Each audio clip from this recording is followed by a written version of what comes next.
Brazil specifically is very rough place, especially my neighborhood, like was jungle.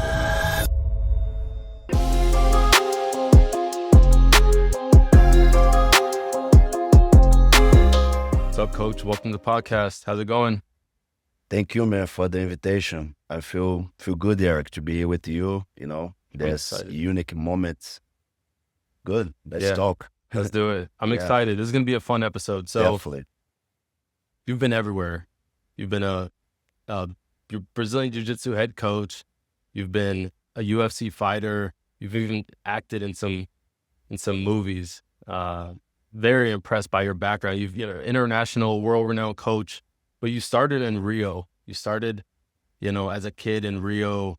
Take us back there. How did you get to becoming a champion UFC fighter, MMA fighter, and now coaching some of the best athletes in the world? Yeah, Eric, like take back. It's like make me think in a lot of memories. When I started, was just try to find something to defend myself. And use the jiu-jitsu. At the time, jiu-jitsu started to be a hot martial arts. Like not a lot of people know much about jiu-jitsu.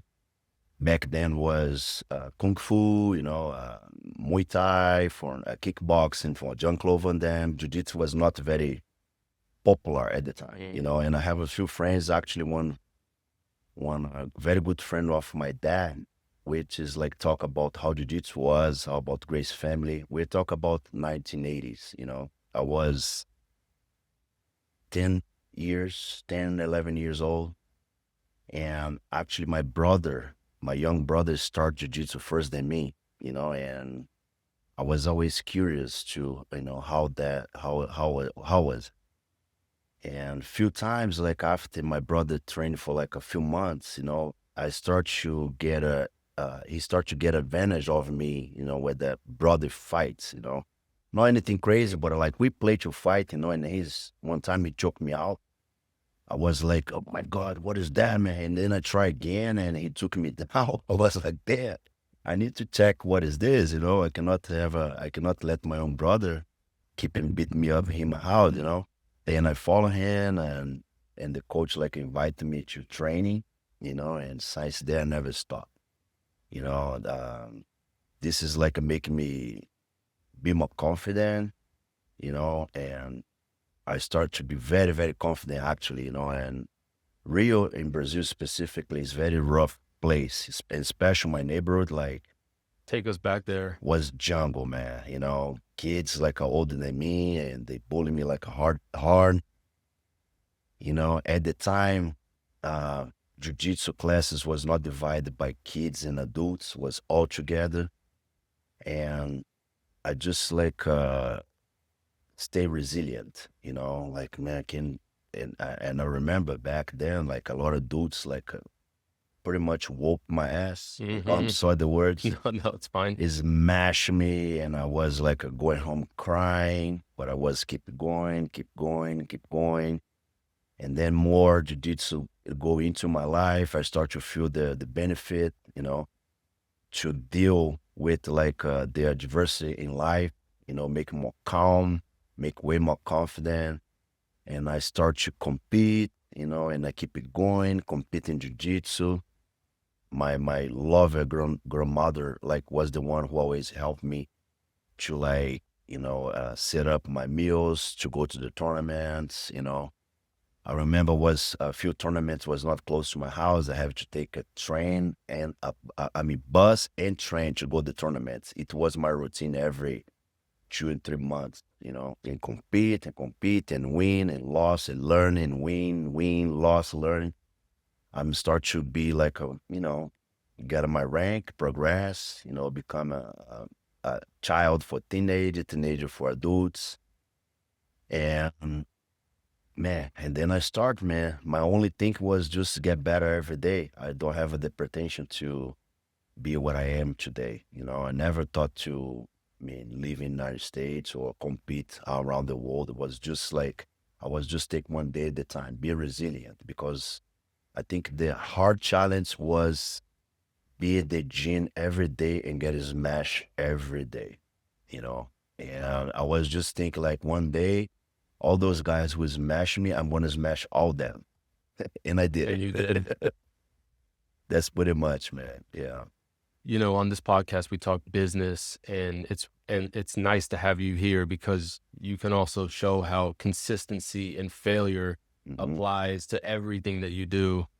So, you know, how do you feel that, talk to me a little bit more about consistency, how important it is to show up every day, even Yeah. when, you may not be feeling well, you want to stay in bed or wake up and have a coffee and lay on the couch.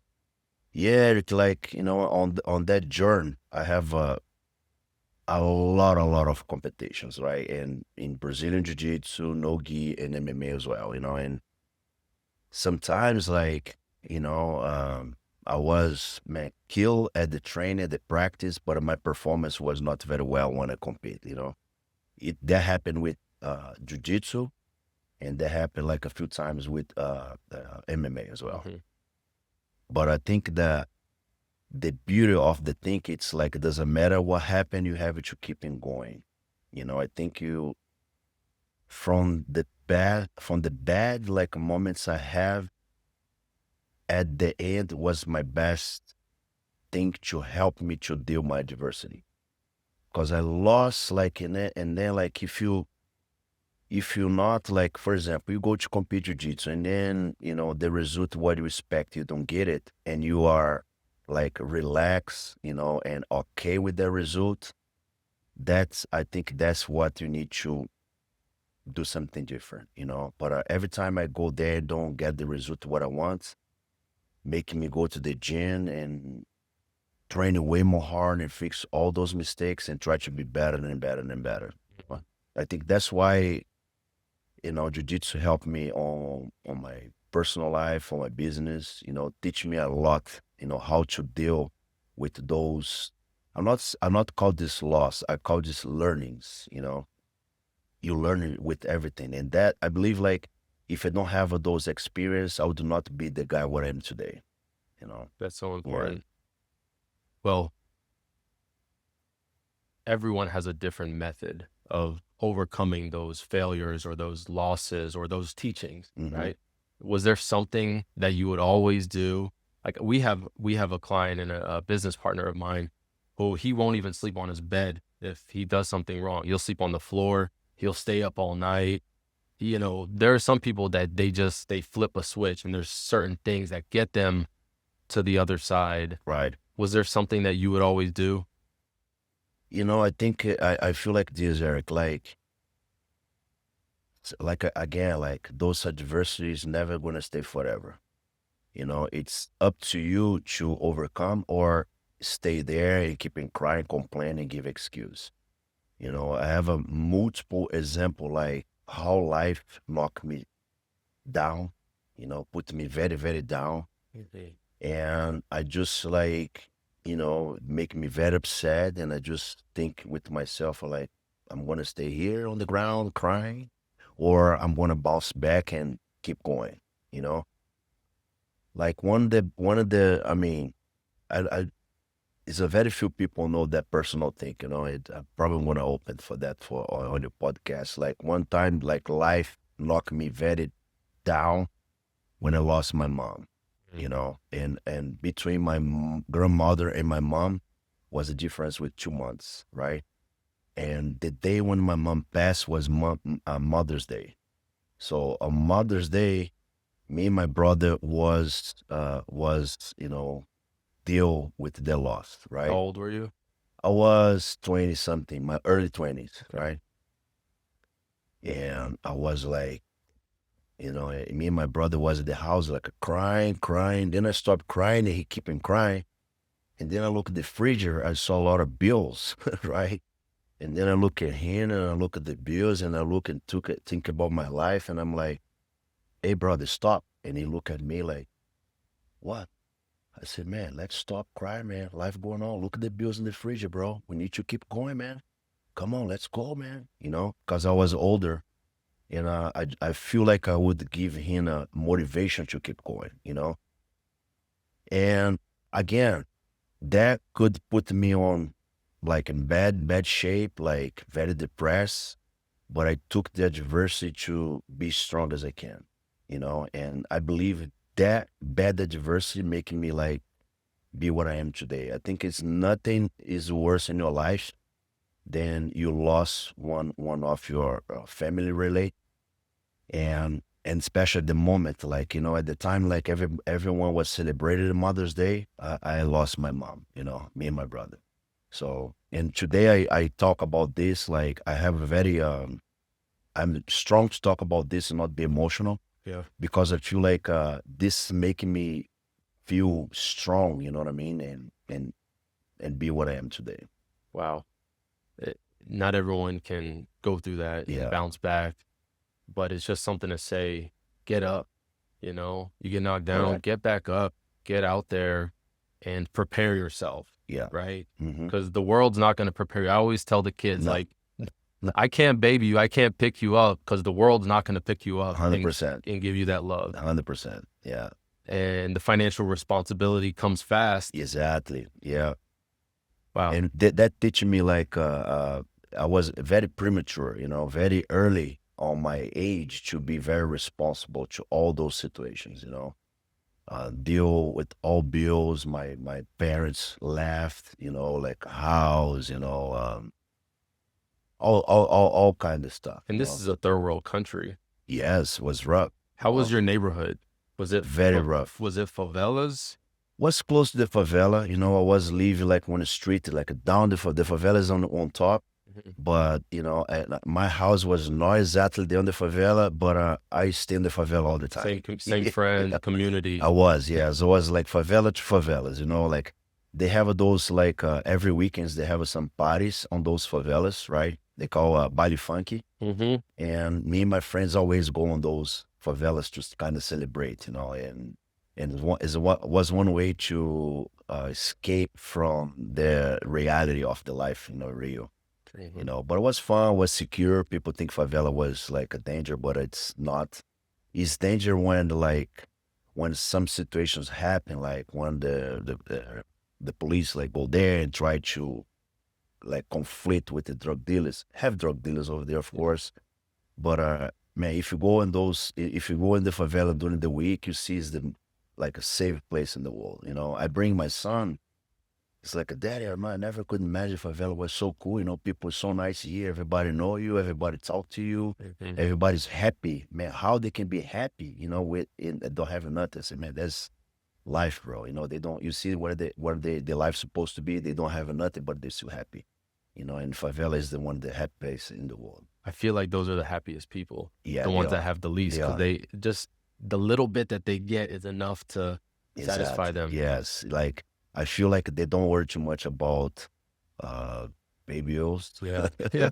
That's a big You know, and burden. sometimes you have a bills and you kind of like stretch yourself, and then your family have it to, you know, have a budget to buy things and buy a house and your business, and then you start to get your life like a crazy. I think the fact they don't have all that make they feel like, you know, whatever. I call that first world problems, Yeah, which that's is good. ridiculous. Yeah, So yeah. in all this, and you're also a, you know, a coach for the kids. That's when I got started, you know, and I've been training with you for about a year and a half. You've changed my life. And I also, you know, help you out with the kids. I wouldn't say coach, No, but you do. Yes. you know, I see a lot of patience, and you know, for me, patience is key with not just the kids, but getting knocked down. You got to have the Hmm. patience to keep getting back up, Right. you know, because some people could say, hey, be consistent, but after Right. 100 times of getting knocked down, Right. they might just take it. Hmm. So how do you, Yeah. where does the patience come from, and how can you know, how can people be more patient? Yeah, you know, Eric, like let's go back where when I have the plan to open the gym here in Alpharetta, Hmm. right? So I had my gym in Atlanta, my other one in Sand Spring. It's like MMA gym.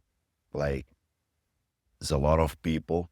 They have a kids class, but it was not that big, you know, it's still there. And my plan was to be close to my family. I must say, yeah, you know, because it was brutal for me go to Atlanta twice, back and forth, drive Yeah. like 1 hour, go 1 hour back twice. Then I said, I need to open in Alpharetta where I can be close to my house and be more consistent with my family, with my kids. Then I opened this gym, right? And I start with the kids program. And usually most the gym, the kids uh, start doing jiu-jitsu with 5 years old. But for some reason, I receive a lot of leads with kids with 3 years old. That's how we came to you, because the other ones wouldn't start Right. at Oh, 3, really? and See that? Ollie was 3, Yeah. so we needed to get Yeah. there. And I received one, and I remember like the first one or two, I say no. And then I got another one, and maybe I got a you, and you with Ollie. I think I got a Kiara, and I start like, and I say, you know what? I want to see if I can make the challenge. Like, I want to build up a program for 3 to 5 years old. I'm glad like you come in my life too, because like, and we train every noon, right? We like, man, I'm 1 year already, and you be part of my life too, my routine, right? Every time I go teach the police department, and then I go teach in my gym, and most of the time was me and you, right? And we teach the kids after, right? But I start to like, because it's like some parents don't understand. Some parents like they bring the kids with 3 years old, and they expect the kid to be a Royce Gracie or be a Ronda Rousey. Some parents, they have to understand at their age, the lack of focus and attention is very limited. It's like a couple seconds, right? And for distract the kids, it's just like one noise in the wall. They not watch you anymore, right? Plus, they don't have a coordination. They don't build the coordination already. They don't build the athleticism already. Just took time, right? But it's been fantastic so far. I'm so in love with the kids, what I have right now. I mean, your son, and I'm glad like you come and help me, because sometimes I feel like overwhelmed with like a bunch of kids. But I feel I start to understand the kids. And to make it worse too, Eric, like you are there every week with me, is the fact like your gene is open to everybody, right? It's not like a not difference and social difference, color, race, religion, and not anything. Yeah. But we had a kids with a different culture, like one family is from one country, another family is from another country, which is makes sometimes hard for them get it together, Yeah. right? But I find the balance to make everybody understand there we not are different. The language where we talk there is jiu-jitsu, right? And I built the class for only 30 minutes, because I feel kids at their age, if you teach them more than 30 minutes, they don't have a focus enough, you know. But most of the time I do 40, Yeah. 45, but I love it. I love it. It's a very pleasure to me to see a kid like learn moves, spoke more, be more relaxed when they interact with the other kids, right?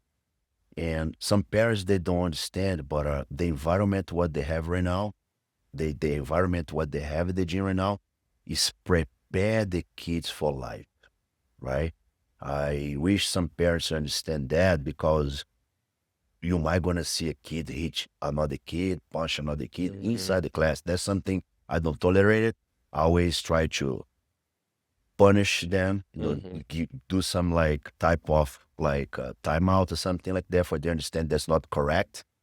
And they might make some other parents who have the kids like, get punched, on the head, or get a choke, and cry. But they have to understand this. You are prepare your kid for life, Just think about it. Like, imagine your kid is on the middle school, high school, and they never have the environment, right? And you throw him on one high school, middle school, and that situation happen over there. One kid go and punch them, right? I'm 100% sure 95%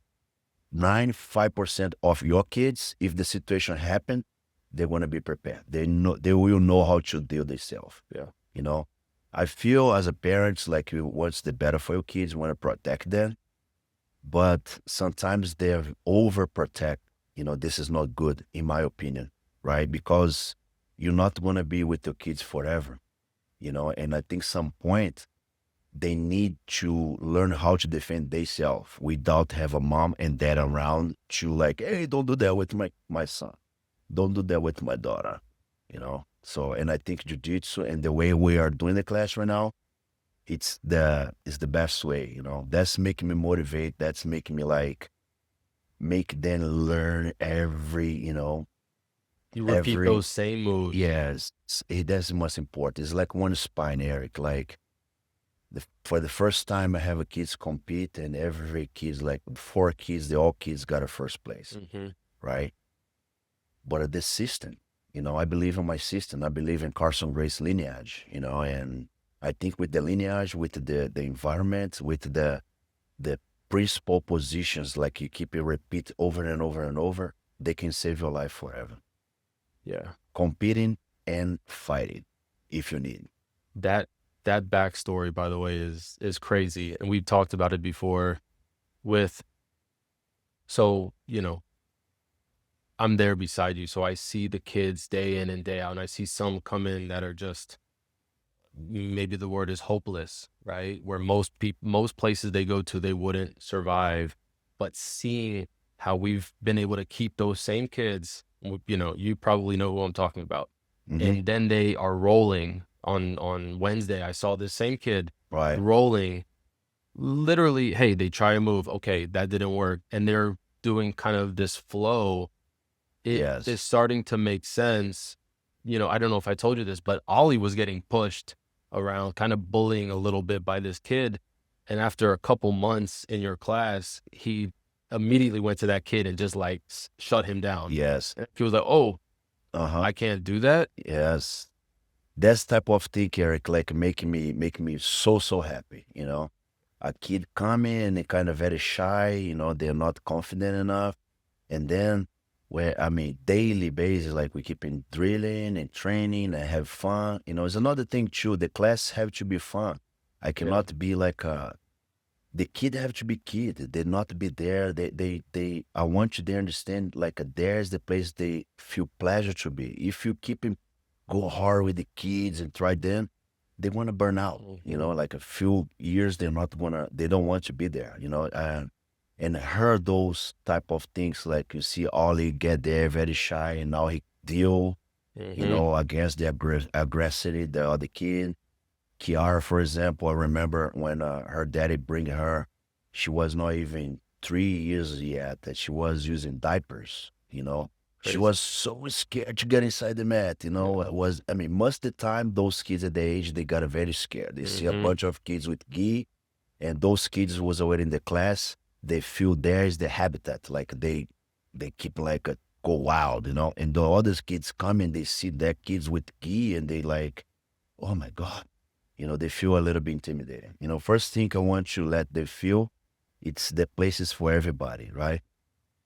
And see things like kids like improve, like Ollie, like Kiara, let me, Mike, Like, and all the Arab, yeah. that make me, you guys have no understand like how happy I feel, Yeah. and Especially for someone like him that's Arav, that's more of an introvert. He's calm. He's a very kind very soul. calm. Yeah. He don't talk too much. And this And kind of applies to business as well, because you mhm, get employees that you're like, I don't know, like maybe I should just fire them, bring someone else on, or maybe I could just play to their strengths, their personality, you yeah. know?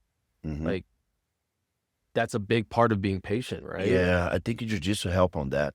Like make you feel you are capable to do things, Yeah. right? The thing you just told me about Ollie, just think about it. He's get there, and this kid like keep him pushing him, like handle him all the time. And then one day he's like, okay, let me believe in myself. Bam! Yeah. And he's like, wow, you know, just imagine this is the first time, pretty much like a very first time in his life he do something to like break all the doubts and fears they have in his mind, right? Because he have a ghost in his mind. Oh, the kid. he's stronger than me, he can kill me, or he can do this. And then he's like, brr, you know, that impact is gonna help him in life. Yeah. You know, I'm sure he might gonna have some situations where he gonna have a business meeting, right, with that big president.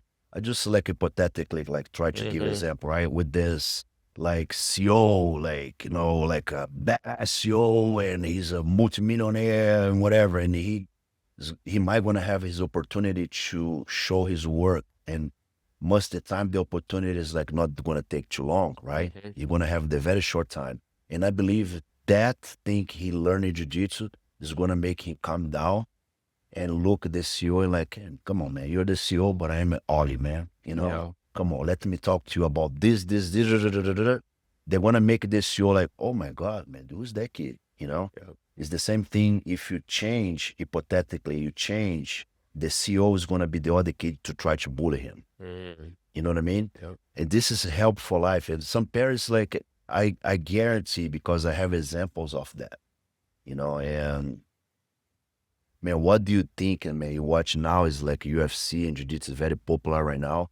And what do you think? Like Mark Zuckerberg, he's very like into yeah. in jiu-jitsu, and he's in UFC all the time. You know, he's trying to be in shape. Man, just think about his life, man. I'm 100% sure his life was all about like read, stud, and be crazy. He never spent time to do anything else beside like studying, right? Yeah. Now he discovered jiu-jitsu, man. I mean, we're never going to ask him, but if there's one question I would love to ask him. I say, man, why you love jiu-jitsu? Why you love martial arts so much? And I know that it's because this, Yeah. you know? It gives you the defense for your mental, not just your body, but also how to think. And if you think of it, every CEO was in that seat at one point. They were on their back, where they had everything stacked against them at one point, right? So that CEO may be a hard ass right now, but he may have been timid before. And typically you have to fake it till you make it, right? Yeah. Or your confidence has to be bigger than your Yes. intelligence. That's you know, if I have the opportunity, Eric, that's few questions I would like ask Mark Zuckerberg, Tom Brady. I mean, he's an actor. I met him in the movie when I did the Warrior, but at the time I did not have a lot of time to spoke with him. Frank Grillo, the guy who I spoke was Frank Grillo. But a business guys like Mark Zuckerberg and few others who do jiu-jitsu right now, there's one question I would like to ask there. Like, man, you know, what jiu-jitsu impact your life? Why you are so into in jiu-jitsu? Why you like jiu-jitsu so much? I'm 100% sure the answer is gonna be because, man, I was get bullied, and I was like, you know, very fragile, very like weak. And when I start training, I start to understand more about my body. I start to handle guys big than me. Yep. And he probably like took that to, you know, handle his business and do better and better. I believe so. Not only does it help you in the streets, right? Someone attacks you, you know, you can just walk around knowing that, hey, the typical, even if you're a blue belt, the typical, or even, you know, 6 months in, you can defend yourself against someone that's never done wrestling or jujitsu or any type of MMA. But I think for me, speaking on my experience with Brazilian jiu-jitsu and working with you, which may be different with another coach, is that I get knocked down every day in jiu-jitsu and in business. Yeah. I can apply that now. Like I can pick the phone up and call a client that is pissed off at me, or an employee that is having a really hard time, and I can talk to them. Yeah. And say, look, you're going to wake up tomorrow and it's going to be totally different. Yes. The sun's going to be shining. Yeah. Yeah. I'm sure you jiu-jitsu also teach you a lot of other things for your business as well, right? So many. Yeah. And another thing I want to talk to about this legacy we create in Alpharetta. Like, have you every morning believe, you know, my knowledge, you believe in my class, believe in my gym, and then you go and compete, right? The BJJF, That's like right. Atlanta Open. There's Here you my go. Yeah, goal. just first thing I saw here, look here, Liberty, and I saw the medal here. Yep. You know, that's making me like, making me happy to and believe I am doing something right, right? Because not only, man, we keep in, how many times was me and you at the gym, you know, your resilience, Eric, like making me like, you know, sometimes I was so exhausted, like I barely sleep, and then I have to go to the police department and have a stressful day, and then I go to the gym 12, and you was there. What's up? Good morning, coach. I was like, hey, Eric, let's do it. And making me like, don't make like unpleasure to be there. Make him like, wow, man, let me deliver the guy, man. The guy, look, I can give him like 50% for him because, Yeah. man, look, I want to make his time worth, you know, man, I want to give my best to him. I want to teach man my best, the best thing. I want to make him understand like my knowledge. And look what we get, man. You just compete for the first time, compete against a guy who was already competing like a few tournaments before. Yeah. And I'm not going to lie to you. I was kind of, I knew you would do good, but not that the way you did it. You know, you crush everybody. And this guy you have in the final, like he actually trained with one guy who I used to compete back the days, right? And I was like, damn, man, it was the easy match you had in the final. Yeah. Like you took the guy down, mount, past the guard, you know, and submitting and arm bar in the end, you know. Those things, and have your family there, have all you watch you compete, have your wife there. Those things make me so happy, man. You know, that make me my time worth, you know, because this is those type of memories we're gonna stick forever. I know. You know, doesn't matter. We all gonna get old, and and after 10 years, we're gonna talk about this tournament. You know, we're gonna watch the medal, and then all the memories going back in your mind, and we're gonna talk about this. I know. You know, so that's and that's at that point of my life, you know, Eric, that's the most important thing to me right now. Do you You know? feel like you can relate a lot to me when you see someone else that has a family, a wife, kids, working, and then still shows up to jujitsu? And you can we can put each other in each other's shoes. Right. Yeah, you know, actually, I have a few guys like in the same kind of That's right. spot you have. Like we have a David. You have a champion. Yes, we had a few guys over there. But Eric, for be resilient is not for everybody.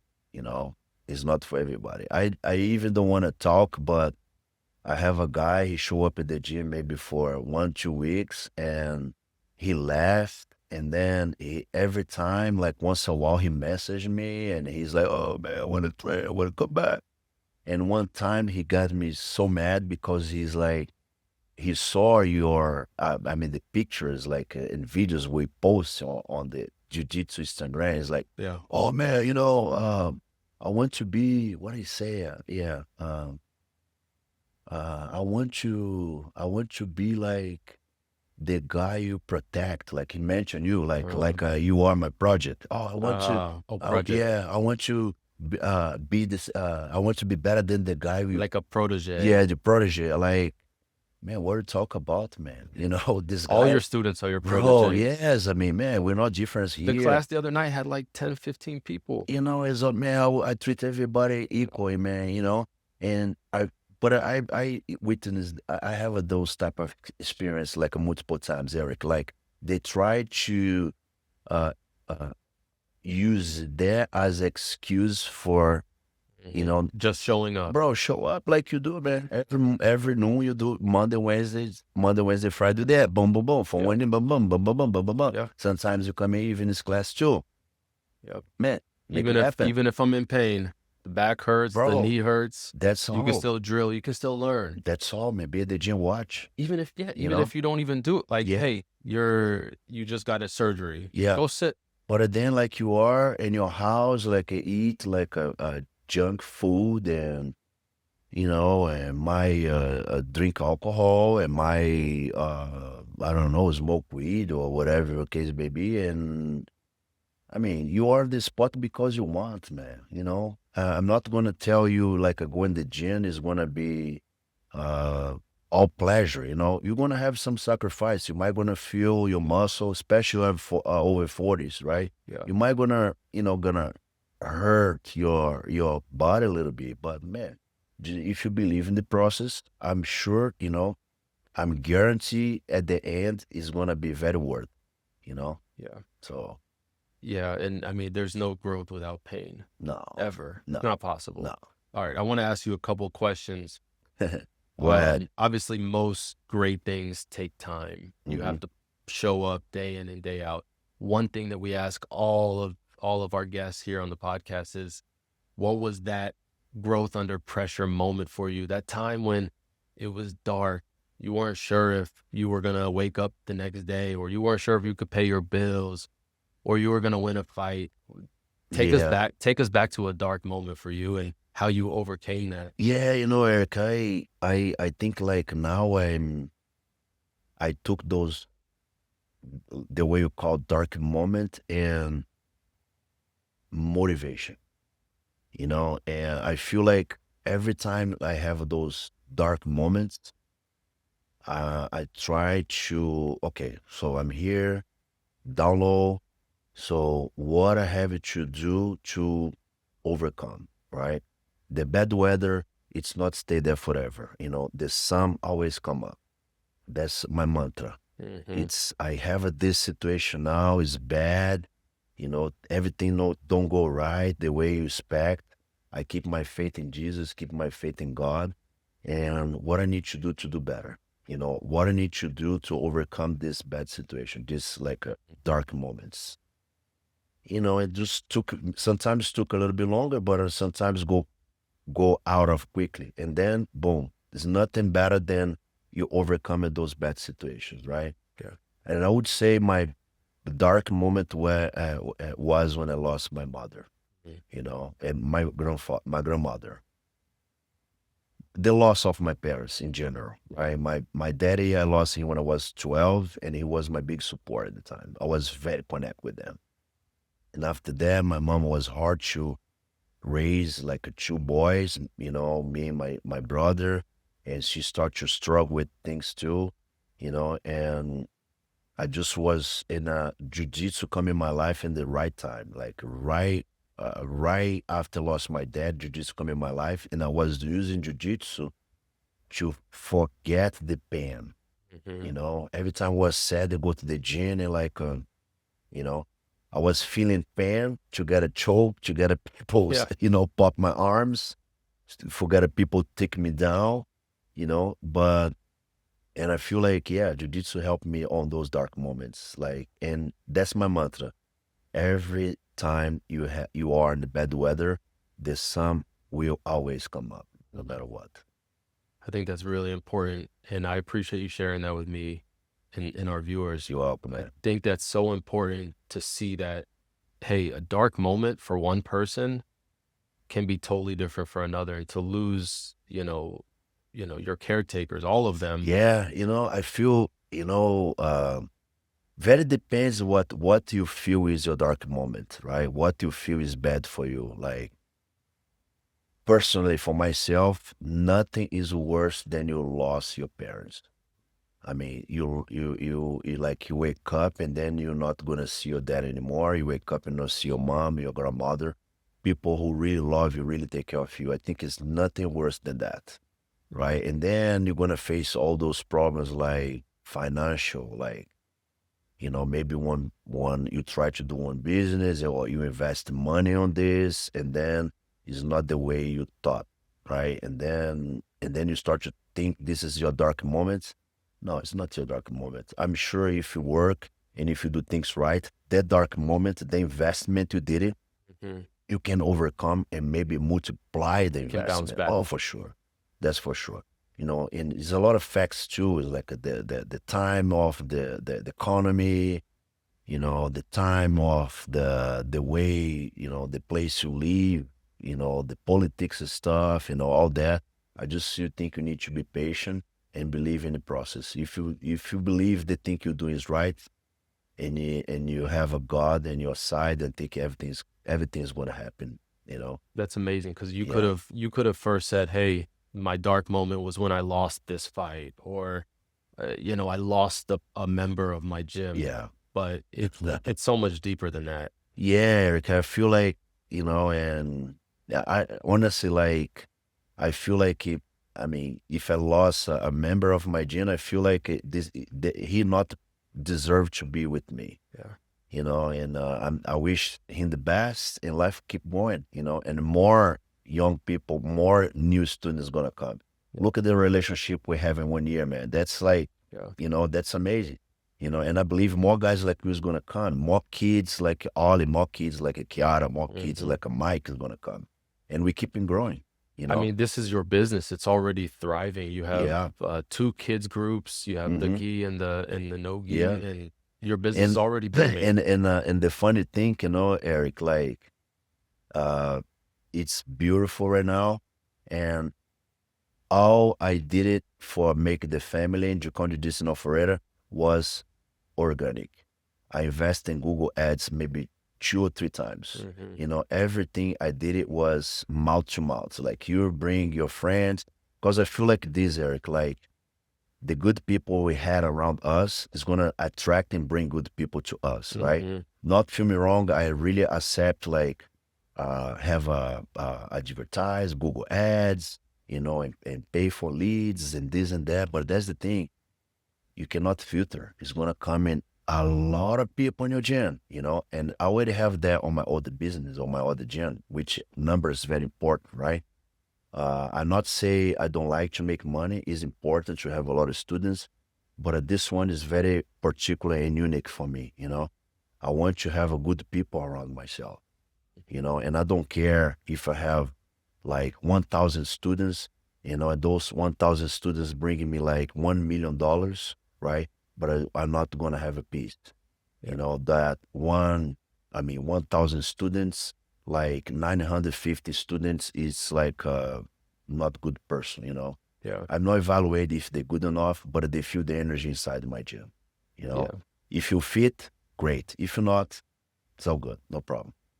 There's some metrics we use in the business world, like, retention, customer retention, employee retention, and then lifetime value. So there's like, the lifetime value of one person that you're trying to get is multiplied much, much bigger than someone that you would get from a Google ad or cold, Right. right? Because Mm-hmm. someone that is by word of mouth, that is Right. a good person, a good heart, knows where you're coming from.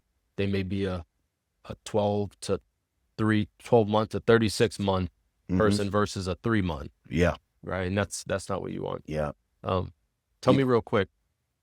Sorry, go ahead. No, yeah, just I feel like that. I like the knowledge you have for your business. Like it's kind of like the same. I feel like we have it to. I feel for myself. Of course, the world is getting modern, and new things coming, right? But those new things, the more the things coming, because we have people on the past who make the path for us. Laying the foundation. Yes. So, and I believe in the old foundation, right? Back the days we don't have a social media, we don't have a this, we don't have a that, and we still have plans of like academies and full of people, right? Yep. What they advertise, like flyers and mouth to mouth. You know what's crazy? So- We have employees that we get from word of mouth. They are the best employees. We put some ads for new people, Mm-hmm. and we can't find anyone good. You see? And it's the same thing with clients. And like, there are some amazing clients that come in through cold outreach, but Right. the really good ones are the ones that were referred to us by good people. Eric's the same in my gym. Yeah. Same on your gym, not Yeah. same my gym, your gym. Same thing in our gym. Yeah. All the good people they can refer for the other good Referral. people. Referral, yeah, Yeah. and that's what I think, man. And see, man, you give me some lights that I'm doing something right. You got to just keep on that Mhm. path. Yeah. So real quick, we got a couple minutes. We got to get to class. We can do the second part. Yeah. No problem. So let's just wrap up with maybe 2 questions. How has God been impactful in your life? Oh man, it's everything, Eric. I think like if I don't have God in my life, I would still be on those dark moments you said before. Yeah. And he definitely gave me the light in so many situations, man. It's very hard, man, to talk about those things, you know, in very short time of, because so many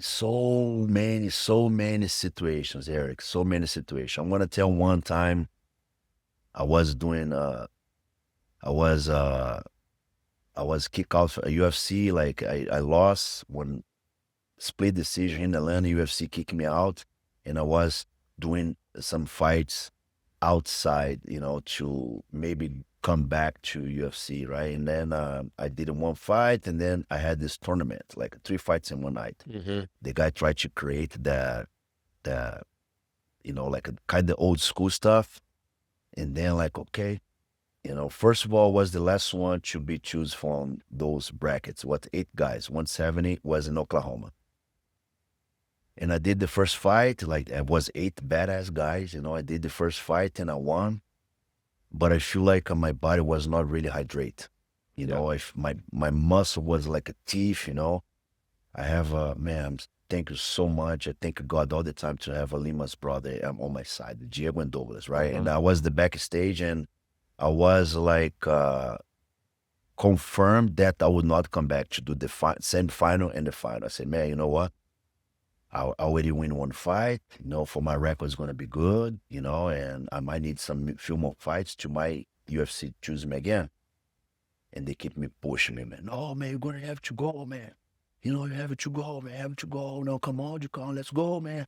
And they are the guy who, the kids who I was training, you know, it's very close relationship because they, at the time they was coach the coach, you know. And then like, man, cannot give the how can I say, man, the disappoint. I cannot disappoint those kids, man. Yeah. You know, but at the same time, my body was like, you know, man, and then if I go and I fight, am I going to lose because I not feel my body's right, you know? Yeah. And they keep pushing me. And then I said, man, hold on, man. Hold on. And it was a combo of feelings, right? At this, I was excited. I was confident that I could. At the same time, I was double but my body was not feeling right. I was mad with them to push me in the mat. But at the same time, I was thankful for that too. You know, and then I put my headphone and I start to listen.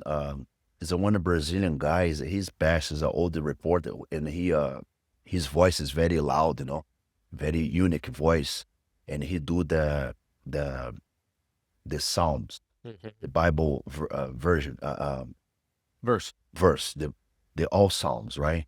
And I put and I said, man, let me pray, you know, let me listen the Psalms here, and his voice come in my mind. And the verse was that you can, if you have a God in your side, you can do things, you can do anything you want. You can do all things You through can me. do all things to them.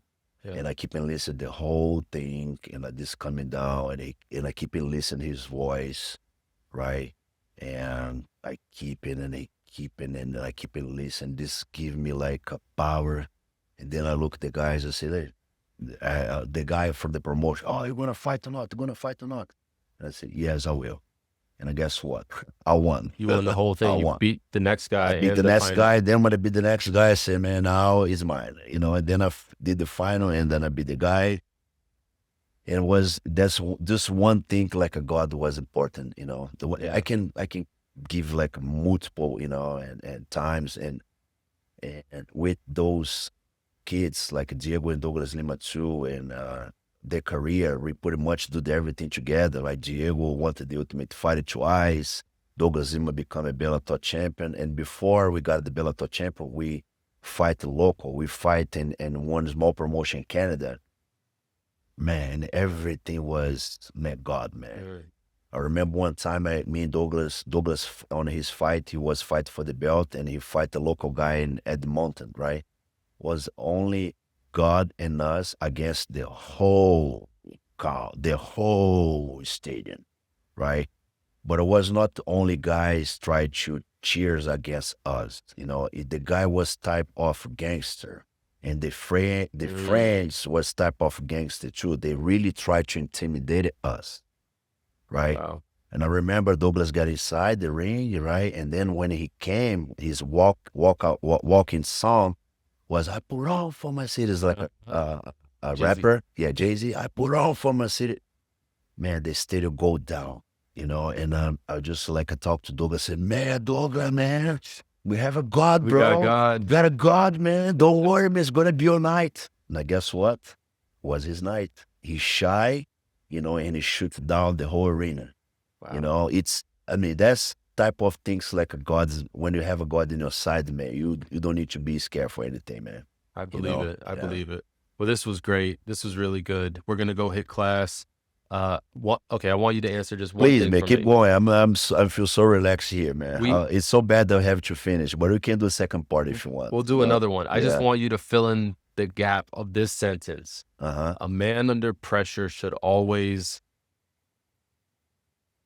Yeah, you know, on the capitalism world, right? Uh Pressure make diamonds. So a man under pressure should always make Bro, diamonds. yes. I don't know. I think it's even in English in America they have that too. Uh, the bad sea, the good sea doesn't make a good mariner, right? Sailor, A sailor. good sailor. Yes, a good sailor, right? A bad ocean, I mean, a good ocean doesn't make a good sailor, Mhm. right? Em português isso é o mar bom não faz bom marinheiro. So it's like a bad seed doesn't make a No, farmer, like y- a I feel good like farmer. if you have a comfortable zone all the time, you're not gonna be successful. Awesome. Well, this was fun. Until next Yes. time, let's run it back. Appreciate it, man. Thank Let's you, go. Eric. Yes, that's a Thanks for good one. coming. Thank you, guys. That's a Appreciate it. wrap. That's it for today's episode of Growth Under Pressure. I'm Eric Josovitz from Adapt CFO, and I hope these insights help you tackle your biggest scaling challenges. If you want to help other founders find the show, give us a quick follow or a share. Thanks for listening, and I hope to catch you next time.